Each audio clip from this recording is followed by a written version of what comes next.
మీ ఎలాంటి వ్యాపార ప్రకటనలకైనా వెంటనే మా ఛానల్ సంప్రదించండి. ప్రస్తుతం మనతో పాటు ప్రముఖ ఆధ్యాత్మికవేత్త, మంత్రతంత్ర జ్యోతిష్కులు, ఐకాన్ ఆస్ట్రాలజర్ గట్టుపల్లి సురేష్ బాబు గారు ఉన్నారు. గురువుగారితో మాట్లాడదాం. నమస్కారం గురుగారు. జై శ్రీమన్నారాయణ. మరి ఈ పరాభవ నామ సంవత్సరం వృషభ రాశి వాళ్ళకి ఈ కొత్త సంవత్సరం ఏ విధంగా ఉండబోతుంది? ఉగాది షడ్రుచుల్లో ఏ రుచి ఎక్కువగా వీళ్ళు ఎక్స్పీరియన్స్ చేసే అవకాశం కనిపిస్తుంది? సంవత్సరం అంతా కూడా ఎలాంటి జాగ్రత్తలు తీసుకుంటే వీళ్ళు అభివృద్ధిలోకి వచ్చే అవకాశం కనిపిస్తుంది అంటారు? ఖచ్చితంగా పరాభనామ సంవత్సరం అనగానే అందరికీ కూడా భయభ్రాంతులయ్యేటువంటి విషయ సూచన ఏదో ఉన్నది. పరాభనామ సంవత్సరం అంటే ఏదో పరాక్రమంగా ఏదో యుద్ధాలు జరుగుతాయేమో అని అందరూ భయపడుతూ ఉన్నారు. అది వాస్తవమే. కానీ మానవాళి మీద జరిగే దానికన్నా ప్రకృతి వైపరీత్యాల వల్ల వచ్చేటువంటిది, రిలేషన్లో మెయింటెనెన్స్ లేకుండా వచ్చేటువంటిది.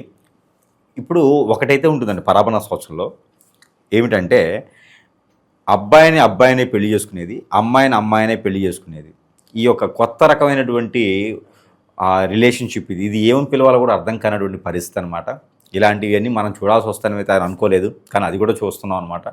ఇకపోతే ఆ పాపాల కన్నా మనం రాసుల గురించి అయితే ముందుకెళ్దాం. అయితే ఈ వృషభ రాశి వారికి ఈ పరాభనామ సంవత్సరం మొదటి నుంచి కూడా చివరి అధ్యాయం వరకు, అంటే ఏప్రిల్ 17వ తారీఖు 2027 సంవత్సరం వరకు కూడా ఈ పరాభనామ సంవత్సరంలో వృషభ రాశి వారికి మనం గమనించుకున్నట్టయితే కనుక ముందుగా ఆదాయం 5, వ్యయం 14, అవమానం రాజ్యపూజ్యం 5, అవమానం 7. ఈ యొక్క గణితం ఏంటి అంటే కనుక ఈ సంవత్సరం మొత్తం కూడా గ్రహాల యొక్క స్థితిగతులు, ఏ స్థానంలో ఏ గ్రహం ఉంటుంది, ఆ గ్రహానికి సంబంధించినటువంటి పవర్ శక్తియుక్తులు ఈ రాశి వారికి ఎలా ఉంటున్నాయి అనే దాని గురించి మనం పరిగణనలు తీసుకొని ఈ గ్రహాల యొక్క స్థితిగతుల ప్రకారంగా వచ్చినటువంటి నెంబర్లే ఇవి.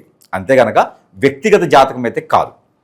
ఎవరి జాతకంలోనూ ఇలా ఉండొచ్చు అని ఉంటుంది తప్పితే ఇలానే ఉంటుంది అనైతే లేదు. ఇక వ్యక్తిగతంగా తెలుసుకోవాలనుకుంటే కనుక ఖచ్చితంగా వారికి ఉన్నటువంటి హరస్కోపు, డేట్ ఆఫ్ బర్త్ లేదా నామనక్షత్ర ప్రకారంగా వస్తే సంప్రదిస్తే అప్పుడు వారికి ఉన్నటువంటి పరిష్కార మార్గం, సమస్యకి పరిష్కార మార్గం అయితే ఖచ్చితంగా చూపించడానికైతే అవకాశాలు మెండుగా అయితే కనిపిస్తాయి. ఇది కేవలం వర్తిస్తుంది, పరిహారాలు చేసుకోవచ్చు. కొంతమేర చిన్న చిన్న సమస్యలకైతే పరిష్కార మార్గాలు ఇందులో ఉన్నాయి, చేసుకుంటే ఖచ్చితంగా వారికి పనిచేస్తుంది. ఇకపోతే ఈ యొక్క పరాభనామ సంవత్సరంలో వృషభ రాశి వారందరికీ కూడా ముందుగా ఆర్థిక వ్యవస్థ, ఈ ఆర్థిక వ్యవస్థ అనేది మనకి బడ్జెట్ లాగానే ఉంటుందన్నమాట. ఎండాకాలంలో ఒకసారి, శీతాకాలంలో ఒకసారి, వానాకాలంలో ఒకసారి పెట్టేటువంటి బడ్జెట్లు ఎలా అయితే ఉంటాయో, బడ్జెట్ పెట్టిన తర్వాత అపోజిషన్ పార్టీ వాళ్ళు కొట్టుకుంటూ ఉంటారు. నా రాష్ట్రానికి ఇవ్వలేదని కొంతమంది, అసలు నా పార్టీకి ఇవ్వలేదని కొంతమంది, అసలు ఏమి ఇచ్చారు అని కొంతమంది. ఇక్కడ బడ్జెట్ వచ్చేది మాత్రం వాస్తవమే, కొట్టుకునేది మాత్రం ఎంతోమంది కొట్టుకుంటూ ఉంటారు. కానీ ఇక్కడ వచ్చేది ఏం చేస్తారు, ఎక్కడిదక్కడ కళ్ళనీళ్ళు తులుపుతూ ఉంటారు. అదే బడ్జెట్. కాబట్టి ఎందుకు చెప్పాల్సి వచ్చింది ఈ విషయం అంటే, వీరికి ఉన్నటువంటి వ్యవస్థ ప్రకారంగా ఎవరికి ఎన్ని రకాల బాధ్యతలు ఉన్నా, ఎవరు ఎన్ని రకాలుగా చూసినా, ఎవరు ఎన్ని రకాలు మీకు వచ్చేటువంటి సంపద మీద కన్నేసినా కూడా మీకు వచ్చేటువంటి దాంట్లో మాత్రమే చేయగలుగుతారు తప్పితే వేరే సాహసం చేసి బయట అప్పు తీసుకురావడం కానీ, లేదా డబ్బులు కొత్తగా నోట్లు కొట్టడం కానీ, వేరే లోన్లు తీసుకోవడం లాంటివి చెయ్యరు, ఖచ్చితంగా చెయ్యరు. అదొకటి మెచ్చుకోవచ్చు వృషభ రాశి వారిని. ఎఫ్ఐఆర్ ఉన్నా, లేకపోతే పిల్లలు అడిగినా, లేకపోతే పెద్దలు అడిగినా, బాధ్యత ఉన్నా, ఇంకా ఏదైనా సమస్యలున్నా, పాతప్పులున్నా కూడా ఈ పరాభనామ సంవత్సరంలో లేనిపోయి కొనుక్కొచ్చుకోరు, రిస్క్ చెయ్యరు, ఉన్న దాంట్లోనే అడ్జస్ట్ అయిపోతారు. ఆరోగ్యం బాగాలేకపోతే పక్కనే ఉన్నటువంటి మెడికల్ షాపుకో, క్లినిక్కు వెళ్తారు తప్పితే మల్టీ స్పెషాలిటీ హాస్పిటల్కి వెళ్ళాలి, చూయించుకోవాలి, గొప్పలు చేసుకోవాలని అయితే ఉండదు.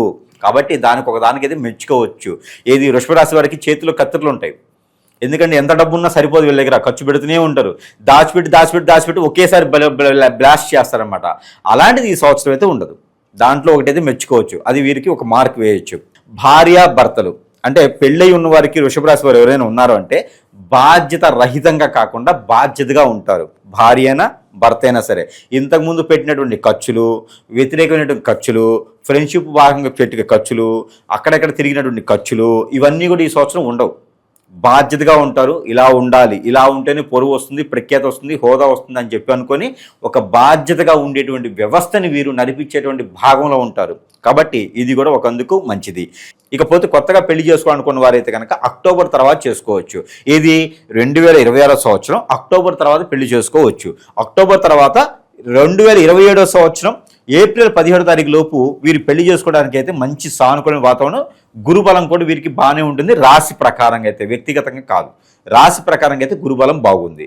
ఇక లవ్ అయితే సక్సెస్ అవ్వదు. లవ్ మ్యారేజ్ చేసుకోవాలనుకుంటే కనుక వీళ్ళకి 1-2 సార్లు చేసుకోవాల్సి వస్తుంది. ఎందుకంటే వీరి మీద అభిప్రాయపడేసి ఆప్యాయతతో ఉండేసి ప్రేమ అనురాగాలు ఎదుటి వారికి వీరి మీద ఎక్కువగా ఉంటాయి. అలాంటప్పుడు ఎంతమందిని చేసుకోవాలి?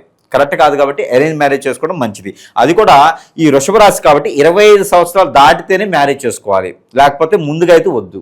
ముందుగా చేసుకుంటే వీరికి కొంచెం ఇబ్బంది కలిగేటువంటి యోచన ఉంది. కాబట్టి 20 సంవత్సరాలు నిండినయా అంటే ఖచ్చితంగా పెళ్లి చేసుకునే దానికి ఉంటుంది. అది కూడా సెప్టెంబర్ తర్వాత. ఇది పెళ్లి యోగికి సంబంధించింది. ఎవరైనా బంధుమిత్రులు ఇంటికి వచ్చితే పలకరిస్తారు, వీరు ఎవరిళ్ళకి వెళ్ళరు, ఎక్కడా సాహసం చేయరు, ఏ పేరెంటాల్లోనూ ఏ ఫంక్షన్లోనూ పెత్తనం సాధించరు. వీరు ఏదైతే ఇవ్వాలనుకుంటారో కరాకట్టిగా చెప్పేస్తారు. పాత విషయాలు కానీ పాత అప్పులు కానీ ఉంటే కనుక వారికి సమాధానం చెప్పుకుంటారు. అంటే ఇక్కడ ఏమవుతుంది మనకంటే, రాజకీయ నాయకుల్లో ఎట్లయితే పదవులు కాపాడుకుంటారో వీరికి ఉన్నటువంటి పరపతి కావచ్చు, పొరుగు కావచ్చు, హోదా కావచ్చు, అక్కడ ఉన్నంత వరకు కాపాడుకుంటారు. కానీ పెద్ద గొప్పలకి పోయేసి అప్పులు తెచ్చుకోరు, గొప్పలకు పోయేసి మాట పడరు. అదే వృషభ రాశి వారికి ఉన్నటువంటి గొప్ప సహనమైనటువంటి విషయము, అదృష్టం కూడా ఈ యొక్క పరాభనామ సంవత్సరంలో రాసులన్నీ బాగుంటాయి. ఆ రాశిలో బాగుండే రాశులు ఏవైతే ఉంటాయో అందులో ఒక రాశిగా ఉంటుంది ఈ వృషభ రాశి వారు.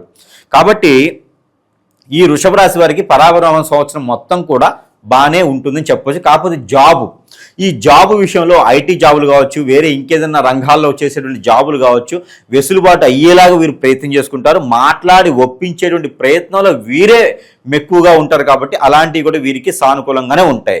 ఇకపోతే కొత్తగా నిరుద్యోగులకి జాబ్ ఏమైనా కావాలంటే మాత్రము ఆగస్టు తర్వాత మాత్రమే ఉంటుంది.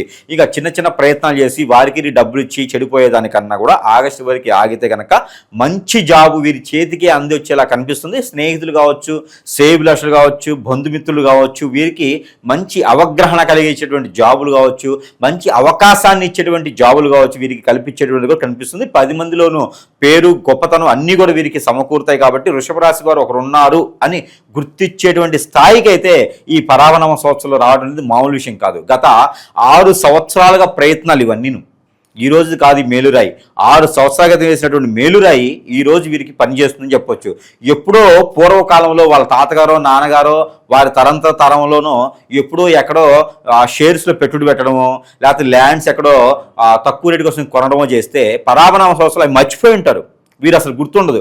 కానీ అవి రేట్లు పెరిగి రెక్కలు వచ్చి వీరికి అవి తోడ్పడుతూ ఉంటాయి. అలాంటి ఆదాయాలు వీరికి వృషభ రాశి వారికి చాలా కనిపిస్తూ ఉన్నాయి. ఎప్పుడో పాత కార్లు ఉంటాయి, దాన్ని ఏమంటే వింటేజ్ ఉంటాయి. ఆ వింటేజ్ కార్లకి ఇప్పుడు ఈరోజు రేట్ వస్తుంది. ఎప్పుడు వీళ్ళు ఆ షేర్స్లో పెట్టుబడి పెట్టేసి ఆ డాక్యుమెంట్స్ అని కూడా పక్కన పడేస్తారు. అబ్బా ఎన్ని రావు, 5 రూపాయల పావులు ఉన్నాయి అనుకుని వాటికి డబ్బులు వస్తాయి, కోట్ల రూపాయలు వస్తాయి అనమాట. కాబట్టి అలాంటివి సానుకూలంగా మన చెంతకి చేర్చుకునే దానికైతే ప్రయత్నం చేసుకోవాలి. ప్రయత్నం ఖచ్చితంగా చేస్తేనే ఇవన్నీ అవుతాయి. లేకపోతే వెనకున్నోళ్ళు ముందున్నోళ్ళు కొట్టుకుపోతారు. గద్దలు ఉంటాయి కదా, అవి కొట్టుకుపోతారు అనమాట. ఎవరికి చెప్పకూడదు, పర్సనల్ విషయాలన్నీ కూడా ఎవరికి షేర్ చేయకూడదు. అందుకే మన కలియుగంలో 25 సంవత్సరాలు దాటిపోయినాయి. ఏది 2025 దాటిపోయింది. అలానే 2026 వస్తుంది, 2027 వచ్చింది, అన్నీ వస్తూనే ఉన్నాయి. కాబట్టి మనం ఇంకా అక్కడే ఉంటున్నాం. మన పూర్వకాలంలో ఉన్నట్టు అదే పద్ధతులు అదే నియమాలతో ఉంటున్నాం. మన ప్రపంచం కూడా మారాలి అంటే ముందు మనం మారాలి. కాబట్టి మన విషయాలు ఎవరికి షేర్ చేయకుండా ఉండాలి. ప్రపంచం మారిపోయింది ఆటోమేటిక్గా. అలానే వీరికి కొన్ని రకాల దోషాలు అయితే సూచిస్తున్నాయి. అవి ఏంటంటే అసలు వీరికి పనికొచ్చే గ్రహాలు చూద్దాం ముందు. ఈ పరాభనామ సంవత్సరంలో ఈ యొక్క వృషభ రాశి వారికి శని గ్రహం బాగా పనిచేస్తుంది సంవత్సరం మొత్తం కూడా. రవి గ్రహం కూడా పనిచేస్తుంది, అంటే వీరికి మంచి పవర్స్ ఇస్తుంది. 3వ గ్రహము శుక్రుడు, 4వ గ్రహం వచ్చేసి వీరికి గురువు. ఈ 4 గ్రహాలు కూడా ఈ సంవత్సరం మొత్తం కూడా వీరికి మంచి చేస్తాయి. మంచి చేయనటువంటి గ్రహాలు ఏమునంటే బుధ గ్రహం మంచి చేయదు, అలానే కేతు గ్రహం కూడా పెద్దగా మంచి చేయదు, కుజగ్రహం మంచి చేయదు. ఈ 3 గ్రహాలు కూడా మంచి చేసే గ్రహాలుగా లేవు.